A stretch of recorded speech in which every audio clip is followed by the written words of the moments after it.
Well, good afternoon and welcome to the Educated Retirement Show here on KMET, where we are going to celebrate our retirements. We're going to talk about how to best get retired, stay retired, and how to navigate through retirement and get ready for retirement. So remember to absolutely meet your retirement needs, top off your tank so you can make it all the way wherever you're going. I just had a picture on the screen here of Palm Springs, thinking of Ricky Martin, who was a really good guest and a realtor in that area. In any case, uh, I'm getting tangled here. There we go. Well, untangle me. Yeah, that's better, ain't it? Yeah.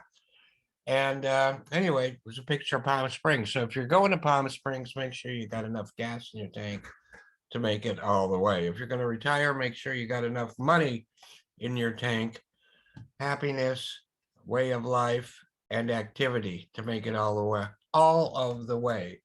And remember to give me a call whenever you can at 866-955-2233, 866-955-2233. And that is my off-air number. But actually, I'm off air right now because I'm recovering. What am I recovering from? Well, as you know, we got rid of this bad guy. Okay, and we got this guy still in there. In fact, we better put him back before he strays. Okay, so we did a little of this in advance so that we wouldn't skip a beat on our shows. So remember, there's also the website, and the website is the same as the name of this show, which is theeducatedretirement.com, but also www.drhecm.com, drhecm.com. And HECM is not a gastrointestinal, one of those things. It's not. It's home equity conversion mortgage. So drhecm.com. And while you're there, look up a whole bunch of stuff. Okay. There's there's a lot of great articles, stories, and perhaps most of all, some really good videos. There's a separate short video on each of the silly myths that still surround the product, and we need to dispel those. And with your help, we can do that. So there's articles not just by me, but by, mostly by other very good people. There are some interviews of me on video. There's some of the very good interviews that I've done on the show also able to see right there. So if you scroll down about halfway, you'll be able to see the live shows, or in this case, I'm alive, but I'm not live on air. But still, it'll be showing at that time on the 25th. So, and you can look up other people's shows at the same time. And speaking of other people's shows, here on KMET, which you can find on my website, and you can find them also on the KMET website. At the bottom of every page of my website, there is a link to KMET. So let us remember, please let Grandpa speak, whose show is here every Saturday morning at 9 a.m. It's the best way to start your weekend with a good and happy mood. And I know I say that every week. Why? Because I mean it every week. And if you could listen to him laugh or see that face, he's 91, maybe going on 92. I don't remember exactly. He looks like he's about 60 on the radio. However, if you meet him in person, he looks like he's about 50. And he says his show is for the 50 plus. And if you have one look at me, you'd think that my show is for the 80 plus, but looks ain't everything, are they? Right. Okay. So don't forget the West Coast Business Review here with Daryl McCants. He's actually a repeat offender on this show from time to time. And he took over, and I think probably with Bill, he'll take over on the show of my surgery, which was back, which you maybe have already seen, back on the 11th, on that Friday. So that is, uh, Daryl is on every Wednesday at 4 p.m. and they always give a plug for this show by saying that I'm a part of his advisory board along with Bill Morris of UCI, who's also been a guest on this show. And when I said they, it's because Bill Morris is usually there with him. And don't forget, of course, Ron Siegel's Home and Finance Show here on KMET every single Monday through Friday at 6 p.m. Oh, excuse me. So, and I'm usually on the show every month talking about finance for oldies. Thursdays is usually his oldie day. And I know some older people, not that I would know anything myself, but I know some older people. So he has me on kind of as a liaison for that. Knowledge is power. Remember that. And do I have a day job? Yeah, I do. And I can see you out there saying he better have a day job. And it as a law officer, as you know, I only work at the home equity conversion or other home equity conversion type products. Most of them are still run or administered. Actually, it's not a government, it's administered by the government, not a government loan. Administered by the government makes sure that everything is absolutely insured. So it's more protective than any other type of loan. But my license number for doing loans is 384565, also known as the NMLS number, and my Department of Real Estate number is 792-630. And as we already know, I don't sell real estate. I just concentrate on exactly what I do. And right now I'm going to concentrate on a little sip of coffee. So take care. Hold on. Don't go away. And February 25th is Clam Chowder Day. So, Sean, which clam chowder do you like the best, the white or the red? Oh, Sean's not there because this is pre-recorded. But, well, you know, Sean is also, well, he knows a lot about cooking. Let me put it to you that way. So we'll have to have him answer that at a later time. So each year on February 25th, people across the nation have a bowl and spoon ready to be filled with clam chowder as they prepare to participate in National Clam Chowder Day. A clam chowder is a soup or stew containing fish or clams. Well, it better have clams in it if it's going to be clam chowder, but it can have some fish swimming around too. The most popular clam chowders are New England and Manhattan. New England is thick, creamy, and white chowder. Now that's growing up actually until just a few years ago. That was always my favorite because that's kind of what I thought clam chowder was. Then Manhattan is tomatoey and clear, and I think it's more tomatoey because of the Italian influence that hit the greater New York area before it hit the Cape Cod area. But both usually contain fresh or canned clams, potatoes, onions, celery. There are shrimp chowders, corn chowders, even chicken chowders. There's chicken shouters, but I guess there's chicken chowders also. And what else is today? It is Quiet Day. February 25th is known as Quiet Day. Oh, this is also called Don't Utter a Word Day. You know, likely story of somebody like me or Daryl for that matter. Lower the noise level, and I always like to play my stereo up high, and stay quiet today. Noise levels can make it hard to focus on our daily tasks. All right. What if your daily task is to listen to loud music? Anyway, when we lower the volume and ask the room to be quiet for the day, it brings a peace that can lower stress levels and increase production. Of course, some of us, you lower the stress level and it's time to go to sleep. You know, I don't know why all of a sudden I thought of last week when I was talking about Phil Walker coming on. I said Phil Woods by mistake. but he can't be too upset about that because Phil Walker is a really wonderful, great saxophone player. And Phil Woods, as you may or may not know, is a very, very famous jazz tenor sax player. So a good movie to watch on Quiet Day is A Quiet Place. And boy, that is really stunning. It's really, really, it's a good movie.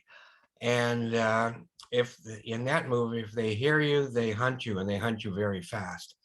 A family must live in silence to avoid mysterious creatures that hunt by sound. And of course, there's A Quiet Place too. Now, I didn't get too excited about Quiet Place too, but on the other hand, I guess it's worth another watch because it did get some very, very good reviews. So what can I say? Carnival Day is the 26th, so that's even tomorrow.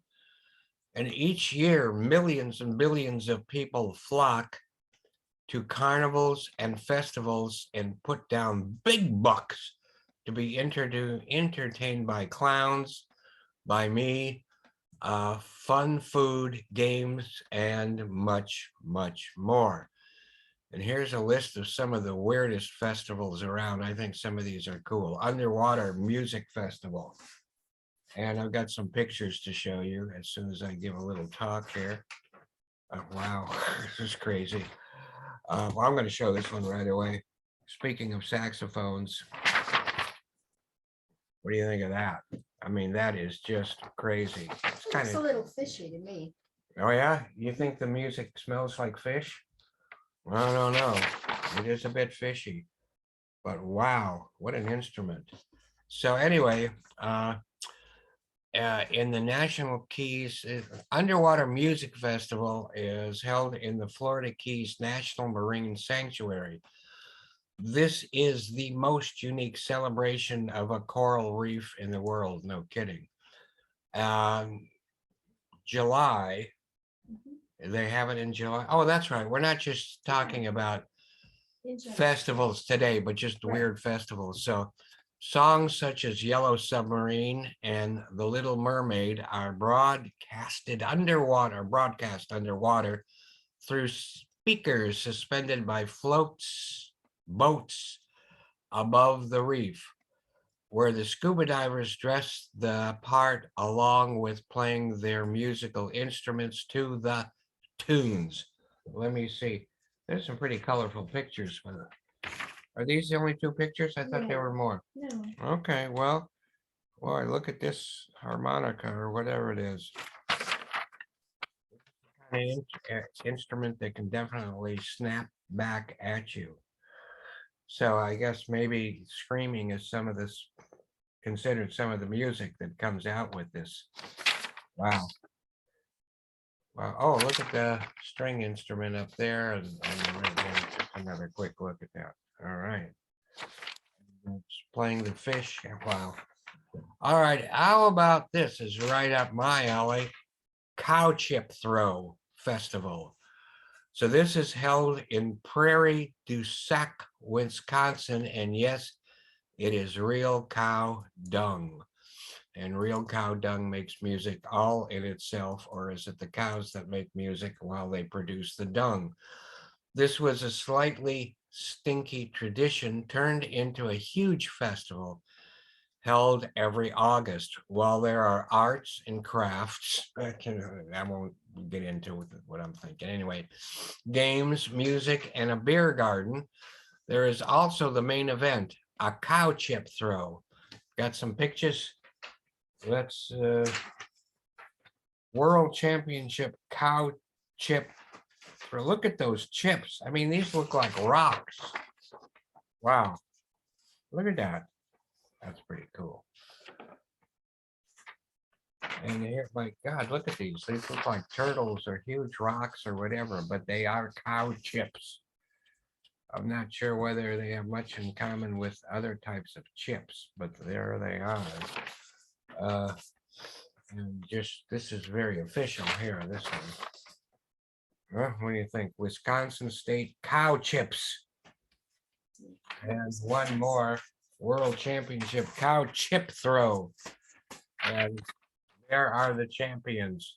I wonder if they throw them like a discus or underhand, overhand, whatever. I don't know.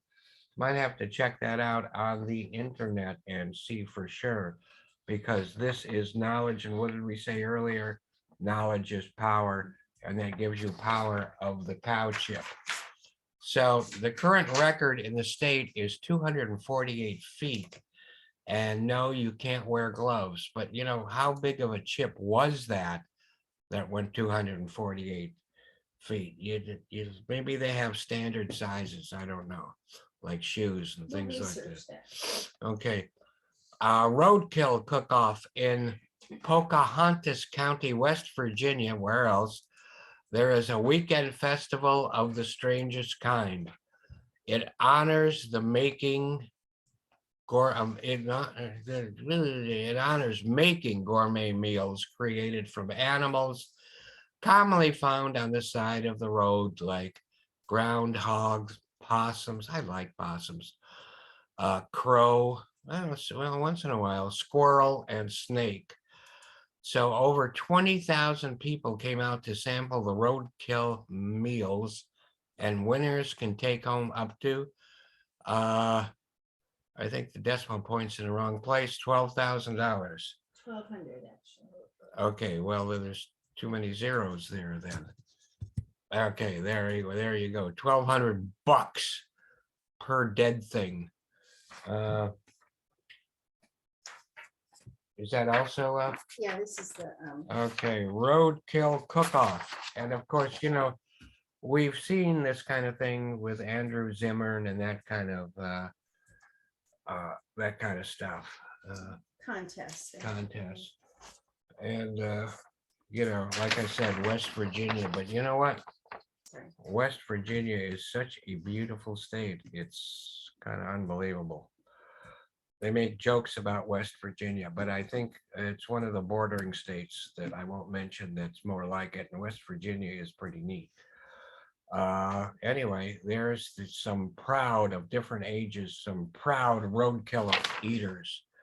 Then there's the Dance Mile in Portland, Maine, and people get together once a year and dance.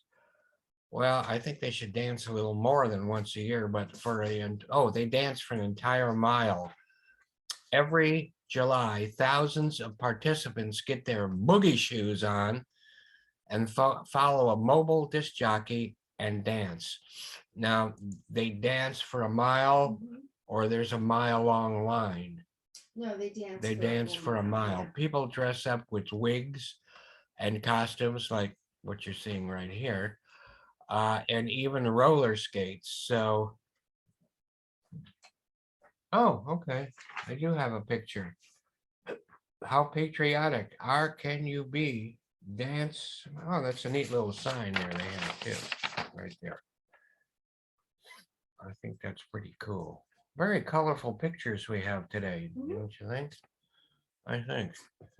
Anyway, Bug Fest. Did you ever see that movie Bug? Oh, Friedkin yeah. did it, but you know, I don't know. It was a freaked me out more than anything else. I was expecting another Exorcist, and I got a Bug Fest in Raleigh, North Carolina. There's an annual festival that draws crowds of over 35,000 people to enjoy exhibits, crafts, and games, and the Cafe Insecta.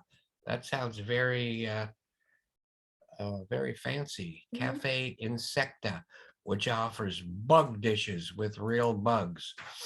Let's have a picture of that. It's a small picture, but it's just a kind of an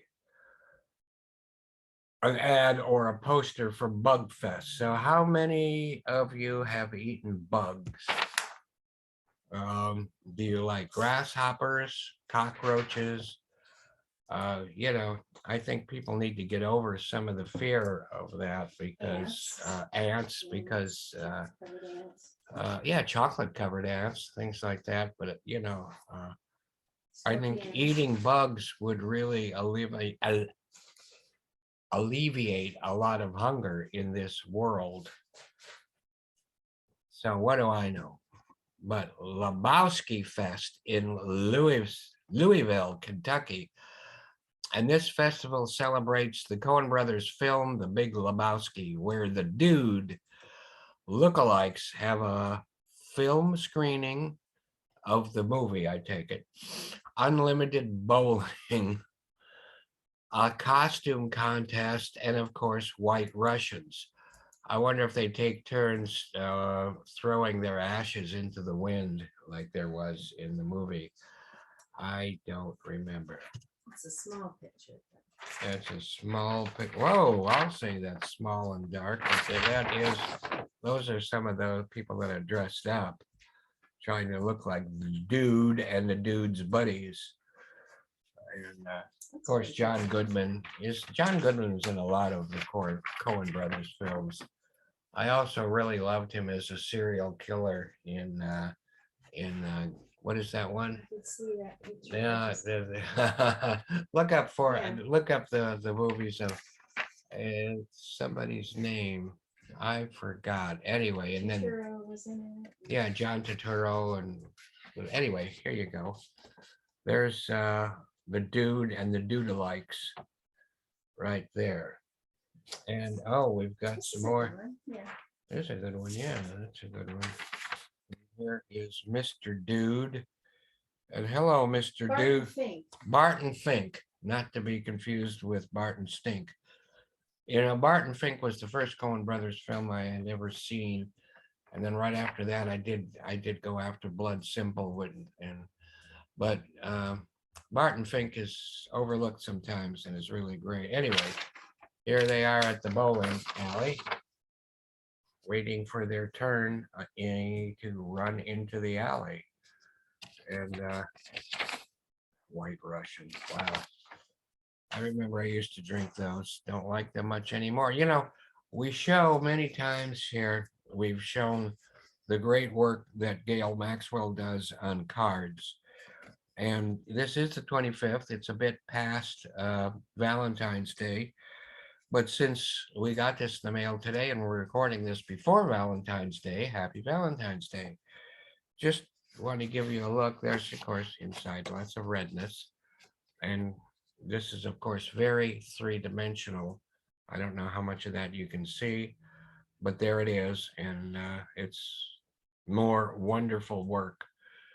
And we were going to have her do some of our cards for the holiday season this last year, but then I got a little ill, shall I say. Anyway, a few things got in the way. And, you know, never felt ill. Today I don't feel ill either, but they tell me I am. So But we'll we get that will taken get care. an order together for some. Yeah, but anyway, so let's go back to, well, you know, before we do, I just want to start getting into some of the myths of the reverse mortgage. Bear with me. It's only going to take 30 seconds. Who owns the house after you get a reverse mortgage? You do, just like any other loan. There's no difference except this one's more secure and it has a guarantee that is administered by the government and is owned by all the homeowners. That is the insurance policy. But you continue to own the home just like you always did. There's no difference in that. And the only other difference is that your heirs have a whole year without a payment. After asking for an extension, it's pretty much automatic. They get a whole year with no payments. And if anything should happen, which I don't think it will, but it did in 08. And, you know, if your heirs see that you owe more on the property than it's worth because the value came down, you know what? They don't pay the full amount of the loan if that full amount of the loan is higher than the value of the home. They pay actually a bit less than the value of the home at the time. Why would they want to do it? Because they know that, you know, property values always come back. Now, we missed some honorable mentions in the last month, really, because we've just had some great guests that went overtime, which I love.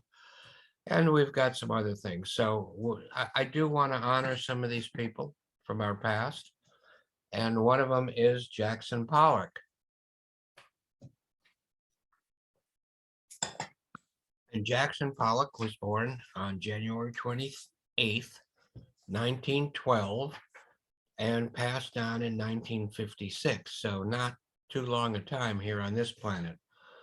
Pollock was an American painter and a major figure in the abstract expressionist movement. And with a cigarette hanging out, maybe that's part of the reason why he didn't last too long. We'd have to delve into that a little bit more.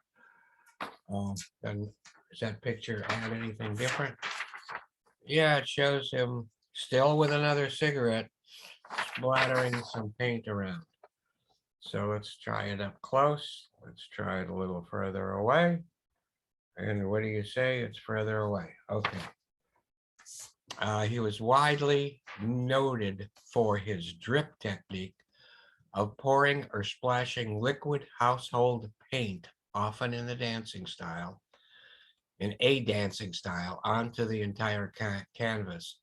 Some praised his creations while others did not. What is this BV? Anyway, in 2000, actor Ed Harris, I don't know what that stands for, but that's okay, portrayed the artist in the film Pollock. Harris was also the director, and it starred Amy Madigan and Val Kilmer, who played artist Wilhelm de Kooning. Now, another person who we really need, who we skipped on January 28th. I mean, this guy's done a lot more than I can, or that I ever knew, and that's Elijah Wood. And he was born on the 28th in January 28th in 1981, which makes him just a mere urchin. So Elijah is an American actor and producer, and is best known as Frodo Baggins in the Lord of the Rings trilogy. And I believe he got that job by dressing up as Frodo and doing his own screen test and then sending that to Jackson. Anyway, he made his film debut in a small part in Back to the Future 2, which I don't, and has starred in over 66 films, including The Faculty, which is cool. And if you haven't seen the Faculty, that has Jon Stewart before that, I believe it was before The Daily Show, although that seems like quite a while ago. But anyway, he was in an Avalon, Sin City, as well as the voice of a penguin in animated Happy Feet. I had no idea he did those things. Happy Feet, was done by what's his name, Miller, in Australia in his last film, and he did Happy Feet, he did Pig in the City, that was just out, yeah. And of course, same guy that did Happy Feet also did all of the Mad Max road movies, including the last one, which was really good, that he was like 85 years old when that came out. He is also co-produced, he, in this case, meaning Elijah Wood, co-produced Mandy and Color Out of Space, both starring Nick Cage. I was going to make some pictures. Well, I didn't. We can catch up on that another time, right? Now, those, yeah, okay, here's a picture of him as a youngster.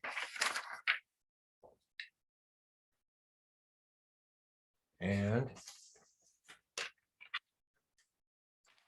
an oldster, but not that old.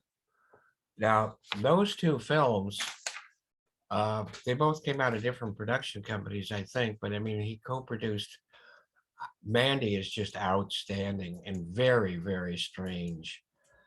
And I'm going to highly recommend it. And I think it's one of the best things that Nicolas Cage did. I mean, just wild. Although the director in that case wanted him as the bad guy, I think he would have been even better as the bad guy, but I'm not going to give away too much of that. And Color Out of Space, of course, is one of the more famous Lovecraft stories, and it's been done maybe a dozen times in movies, and this one was the best of all of them. And the director was, forgot, I don't have that down here, but that was the director whose last film was the Island of Dr. Moreau with Marlon Brando, and it was And Val Kilmer. co-directed, and Val Kilmer, and he was kind of taken off that, and somebody else was given the directing, but it was good. Believe me, it's very strange. It was good, but this movie is really, I think, wonderful. And Mandy, if you can find it. Also, Mandy is the last film whose music was written by Johan Johansson, who was, until he passed away a few years ago, just about my favorite living composer of movie music, not to mention modern classical music. And Denis Villeneuve was using him on just about all of his films until he did pass on. But Richard Stanley did the. Richard Stanley is that director that I was talking about. But do you know that things to do in Southern California? And Daryl had the curator of this zoo on his show a couple of months ago, and I was fascinated by it, looked up some stuff. It was also on this Only in Your State website. So most people don't know about this underrated zoo hiding in Southern California. So if you're looking for a unique adventure in Southern California that you can bet the whole family will love, then plan a day trip to this local zoo in Southern California that is unlike most any zoo you've ever visited. And here's a closer look at what you can expect at this hidden gem that'll bring a smile to everybody's face. And this is tucked inside the town of Big Bear in Southern California. So you'll find a unique zoo there that is unlike any other zoo you visited in Southern California and probably almost anywhere else. Big Bear Alpine Zoo. I don't know why Alpine, because it ain't the Alps, but so be it. And just so you know, it is located at 43285 Goldmine Drive. Once again, 43285 Goldmine Drive, Big Bear Lake, California, 92315. And unlike other zoos where animals are often on display for entertainment purposes, this zoo in Southern California focuses on housing birds and animals who have been harmed, wounded, or injured and are in need of rehabilitation. I wonder, would they take me in or no? Before they are able to return to the wild and take care of themselves on their own. So these animals are just in a motel or hotel, if you like, for a temporary time where you can visit them. And this zoo has a 90% success rate of rehabilitating each and every animal whose needs are taken care of. And this is the one zoo that you can feel good about visiting and supporting. Now, I feel good about most zoos, but then again, behavioral enrichment throughout the day included with daily admission. So you get Big Bear Alpine Zoo enrichment philosophy. The natural behaviors of the animals will direct our behavioral enrichment and will assist our keepers in the determination of enrichment activities based solely on the behaviors they wish to elicit, unlike other zoos. So enrichment can be defined as a dynamic process for enhancing animal environments within the context of the animal's behavioral biology and natural history. Don't forget, people are animals too. But environmental changes are made with the goal of increasing the animal's behavioral choices and drawing out their species appropriate behaviors, thus enhancing animal welfare. So here's some of the types of enrichment provided a variety of ways. Exhibit design, the way they design the exhibits, provides a variety of substrates, levels, and complexities. And training, interaction with the keeper, and proper training allows an animal to choose to participate. This is also useful in gaining the animal's trust and allows the keeper close visual observations of that animal. Olfactory. A keeper can introduce animal or natural predator or prey scents in addition to novel smells or pheromone scents. And auditory. I do a lot of auditory myself. I turn the stereo way up. Anyway, tape sounds or vocalizations can stimulate things that an animal may hear in the wild. Food related. This is the most widely used form of enrichment.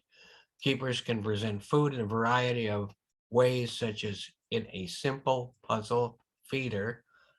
That's what they should have done with me, a puzzle feeder, and I would never have gotten so fat. Hidden throughout the enclosure, that is the enclosure, scattered about the enclosure or buried in a substrate. To get the food, the animal must use natural foraging behaviors and or mentally solve the puzzle. Novel objects, various items placed in an animal enclosure allow the animal to mimic behaviors exhibited in the wild or could challenge them. Well, as people, we kind of do that all the time, don't we? These items could include burlap bags, sheets, boomer balls, whatever that is, chew toys, or a hammock. Often novel objects will be combined with food-related enrichment. For example, burlap bags may be filled with hay and treats and tied closed. The animal will then have to get into the bag and sort through the hay to get to the treats. And research, participation in research projects offers mental stimulation. Therefore, foraging skills, research with giant pandas, cognitive research with organotins, whatever that is. I saw that when I put it in orangutan. Orangutans. Yes, I just can't imagine the orang. I didn't think of it because I was thinking of the alpine thing. Yeah. But so be it. So what can I say? So now we're going to get to some stuff that happened on this day in history, okay?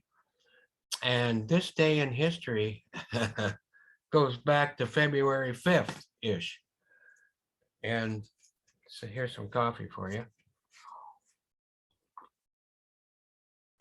Invasion of the Body Snatchers was released February 5th, 1956.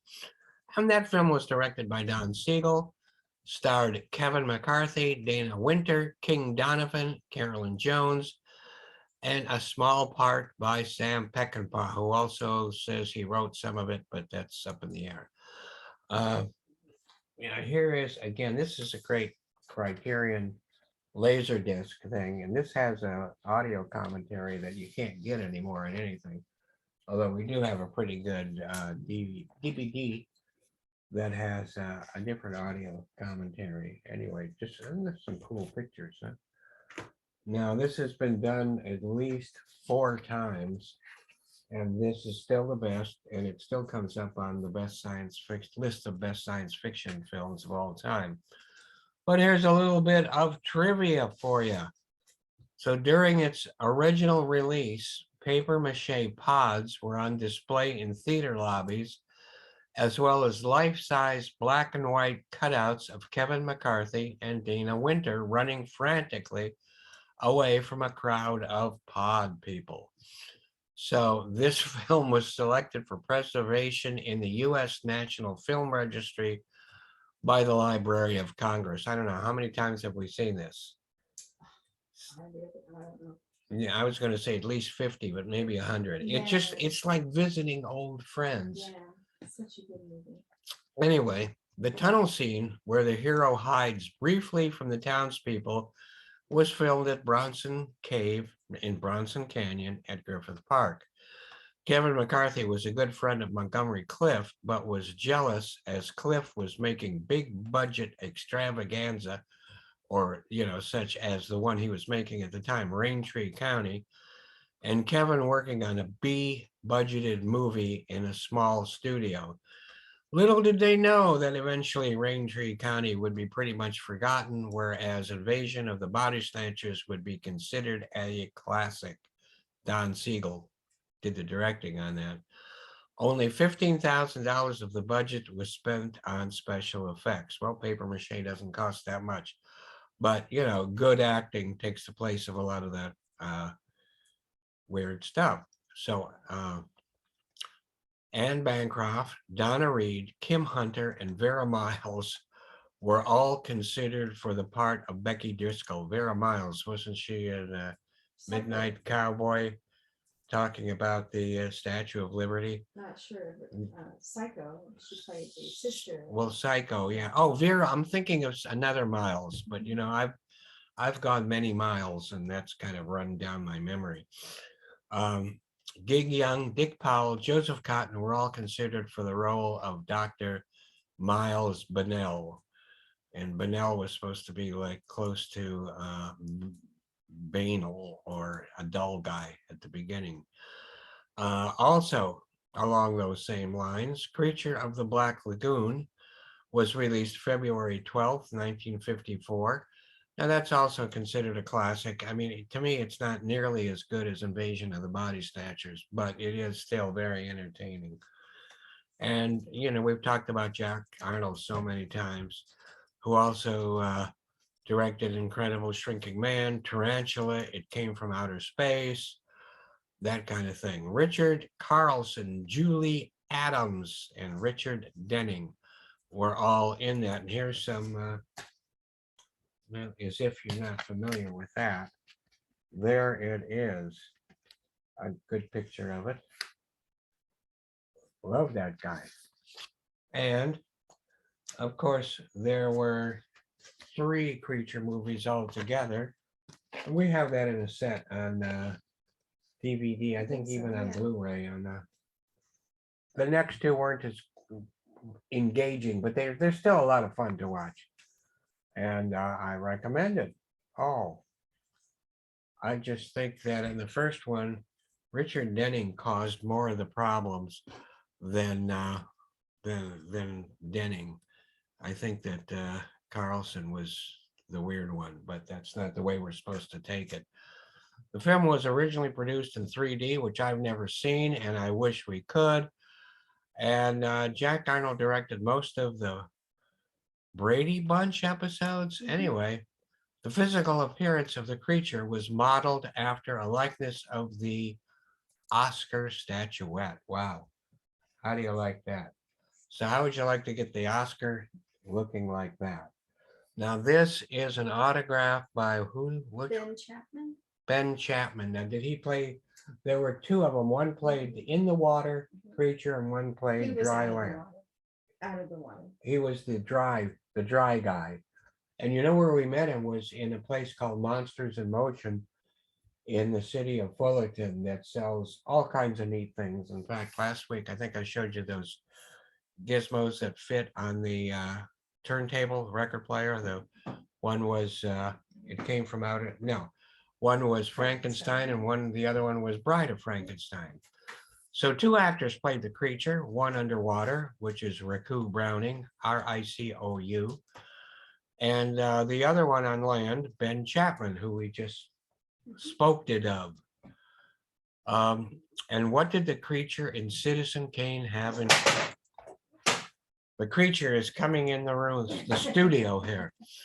So what did, this is not a joke because we sometimes have jokes on this show.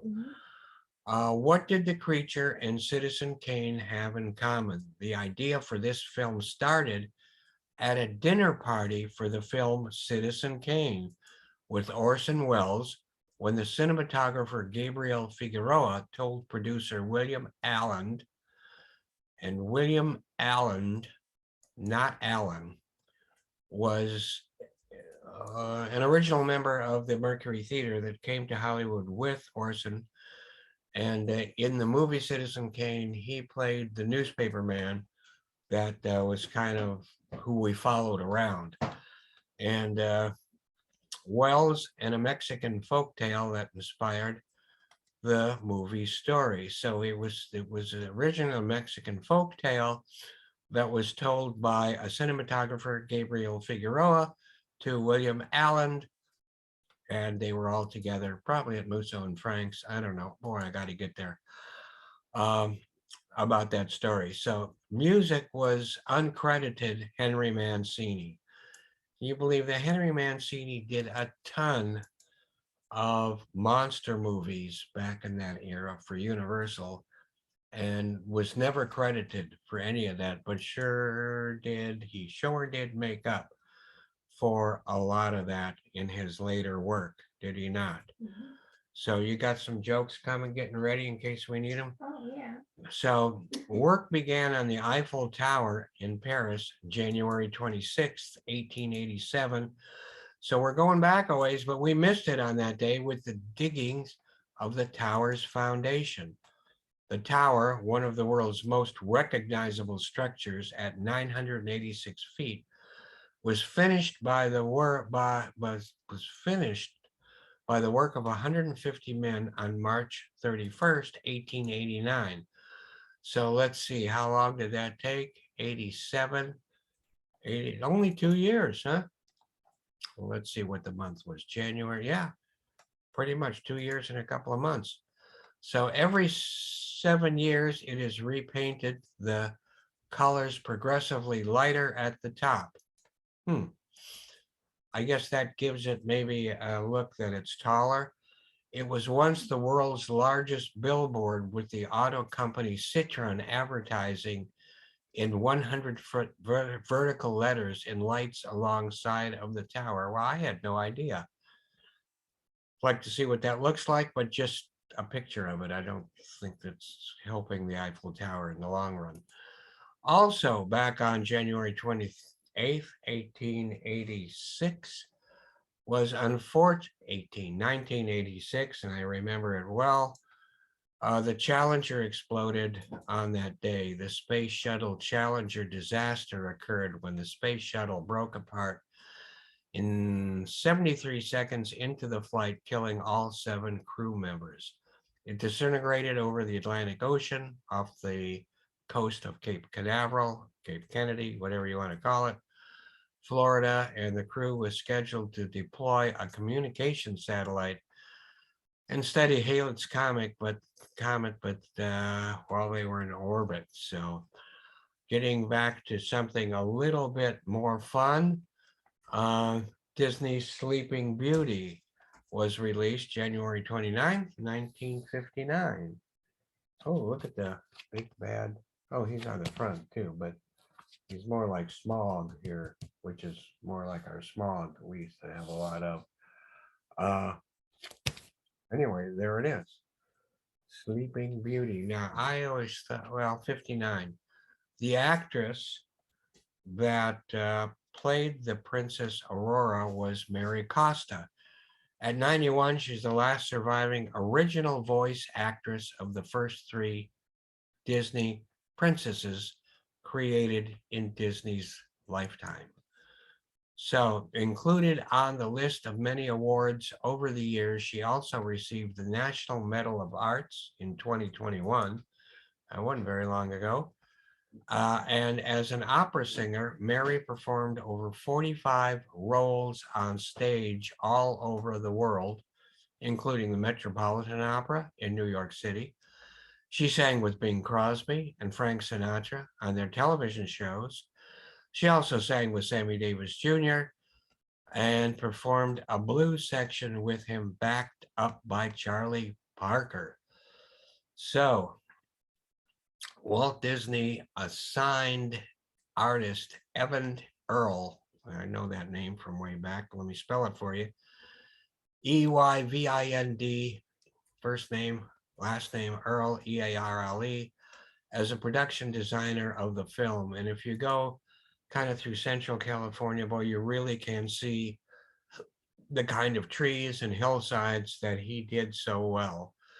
And included in his designing, Earl painted panoramic backgrounds, and some of them 15 feet long. Every frame of the film was a work of art. And what else happened? Well, tell you what else happened. You got some jokes for us? Sure. Okay, now NASA Nelly didn't have any update on UFOs, but she does have some unfunny objects, but let's hope they're funny. So take it away. We got a couple minutes left. Take it away. How does NASA organize a party? Well, back to NASA. How does NASA organize a party? They plan it. Oh my God, they plan it. All right, one more at least. What did one ocean say to the other ocean? What did one ocean say to the other ocean? Nothing. It just waved. Oh my God. Nothing. It just waved.